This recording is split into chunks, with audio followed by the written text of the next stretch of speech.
শঙ্কর মৈত্রের প্রীতি ও শুভেচ্ছা নিন। আজ একটি ভিন্ন বিষয়ের অবতারণা করছি। আপনারা অনেকেই জানেন যে সুপ্রিম কোর্টে প্রতি বছর বা বছরে প্রায় 2 মাস অবকাশকালীন ছুটি থাকে এবং এই ছুটিকালীন সময়ে হাইকোর্ট এবং হাইকোর্ট বিভাগ এবং আপিল বিভাগে বিচার কার্য পরিচালনা হয় না। হাইকোর্ট বিভাগে জরুরি বিষয় নিষ্পত্তির জন্য 4 থেকে 5 জন বিচারক দায়িত্ব পালন করে থাকেন, আর আপিল বিভাগে চেম্বার বিচারপতি হিসাবে একজন থাকেন যিনি জরুরি বিষয় নিষ্পত্তি করেন বা আদেশ নির্দেশ দেন। আইনজীবীরা দীর্ঘদিন ধরেই যে বিষয়টি বলে আসছেন যে বর্তমান বাস্তবতায়, অর্থাৎ যেখানে আমাদের হাইকোর্টে প্রায় 6 লাখ মামলা বিচারাধীন এবং আপিল বিভাগে প্রায় 20,000 মামলা বিচারাধীন, এই এত মামলার ভিড়ে এই দীর্ঘ 2 মাস ছুটির দরকার আছে কি না। আমি সুপ্রিম কোর্টের অনেক সিনিয়র আইনজীবীর সঙ্গে এই নিয়ে কথা বলেছি, বা দীর্ঘদিন সুপ্রিম কোর্টে সংবাদ সংগ্রহের দায়িত্ব পালনকালে অনেক আইনজীবীর সঙ্গে এই বিষয়টি নিয়ে অনেক সময় কথা হয়েছে, অনেক বিচারকের সঙ্গেও কথা হয়েছে যে বর্তমান বাস্তবতায় এই এত দীর্ঘ ছুটি দরকার আছে কিনা। এ নিয়ে আসলে মিশ্র প্রতিক্রিয়া রয়েছে। আইনজীবীরা, সিনিয়র অনেক আইনজীবী বলছেন যে আসলে এটা অনেকটা ব্রিটিশ প্রথা রয়ে গেছে, ব্রিটিশ আমলের নিয়ম কানুনই রয়ে গেছে। কারণ ব্রিটিশরা যখন আমাদের এখানে হাইকোর্টের বিচার কার্য পরিচালনা করতেন, ব্রিটিশ বিচারকরা, তখন আসলে তারা এই ভারতবর্ষে বেশিরভাগ সময় থাকতেন বিচার কার্য পরিচালনার জন্য বিচারক হিসাবে। আর এই এই সময়টাতে আসলে সেপ্টেম্বর অক্টোবরের এই সময়টাতে প্রচন্ড গরম থাকে এই অঞ্চলে, এবং এই গরম থেকে বাঁচার জন্য তারা ইংল্যান্ড চলে যেতেন, এবং সেই যে ইংল্যান্ড চলে যেতেন বা এই সময়টা তারা পরিবার পরিজনের সঙ্গে মিলিত হতেন। আর তখনকার সময়ে যেতে তো আসলে সেই জাহাজে যাতায়াত করা লাগতো, যার ফলে অনেক সময় লেগে যেত। এই কারণে হয়তো টানা 2 মাস ছুটি হিসেবে তারা কাটাতেন।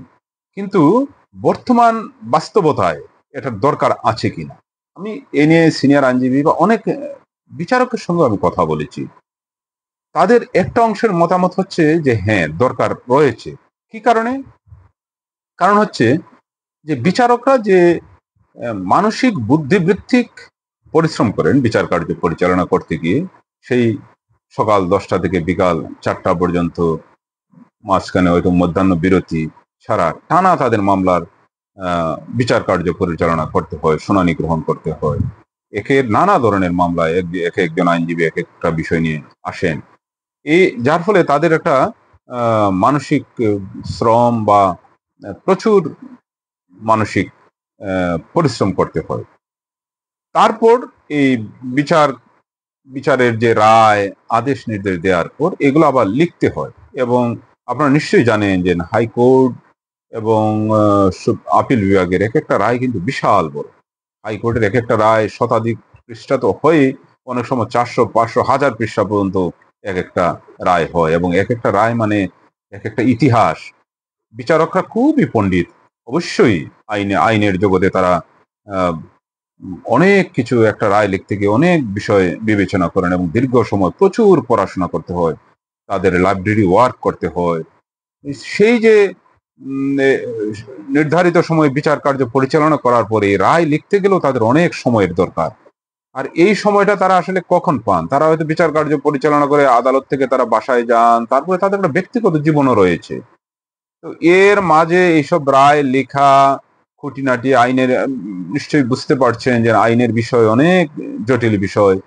তো সেই ক্ষেত্রে তারা যদি এই অবকাশকালীন বা এই অবসর সময়টুকু পান, তাহলে তারা একটু রিল্যাক্স মুডে তারা এই রায় লিখতে পারেন। যার ফলে এই আইনজীবী বা বিচারকরা বলছেন যে না, এই অবকাশকালীন সময়টা দরকার। কারণ এটা বলাই তো আছে যে বিশ্রাম আসলে কাজেরই একটা অংশ।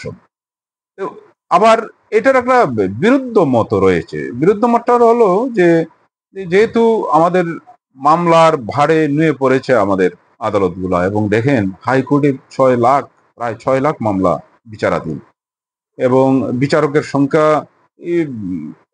এই এবার বোধহয় 100 ছাড়িয়েছে হাইকোর্ট বিভাগে। এই যে মানুষের ভোগান্তি, দিনের পর দিন মামলা, এইসব মামলা নিষ্পত্তির জন্য বিচারকরা যদি দীর্ঘ 2 মাস বিচার কার্য পরিচালনা না করেন, তাহলে তো আসলে মামলার জট আরো বাড়বে। তারা বলছেন যে হ্যাঁ, বিচারকদের অবশ্যই মানসিক পরিশ্রম করতে হয়, বুদ্ধিবৃত্তিক পরিশ্রম করতে হয়। তো তারা তো সপ্তাহে 2 দিন ছুটি যেমন পান, তেমনি বাকি অবসর সময়, বাকি সময়টা অবসর সময় না, মানে বাকি সময়টা তারা আহ, রায় লিখবেন, এটা প্রাত্যহিক অংশ হিসাবে বিবেচনা করা যেতে পারে। আর বলছেন যে এই দেশের যে বাস্তবতা, মানুষের যে ভোগান্তি, এই ভোগান্তি থেকে বাঁচতে গেলেও বিচারকদেরও আসলে একটু স্যাক্রিফাইস করতে হবে, দেশের মানুষের প্রতি একটু দায়বদ্ধতা রাখতে হবে। যে এই 6 লাখ মামলা নিষ্পত্তি করা, এবং এর পেছনে যে মানুষের দুর্ভোগ, মানুষের যে কত ধরনের জটিল পরিস্থিতির মুখে পড়তে হয় এই হাইকোর্টে মামলা শুনানি করতে গিয়ে। একজন মানুষই ঢাকার বাইরে থেকে আসতে হয়, এখানে থাকতে হয়, হ্যাঁ, উকিলের পেছনে ঘুরতে হয়।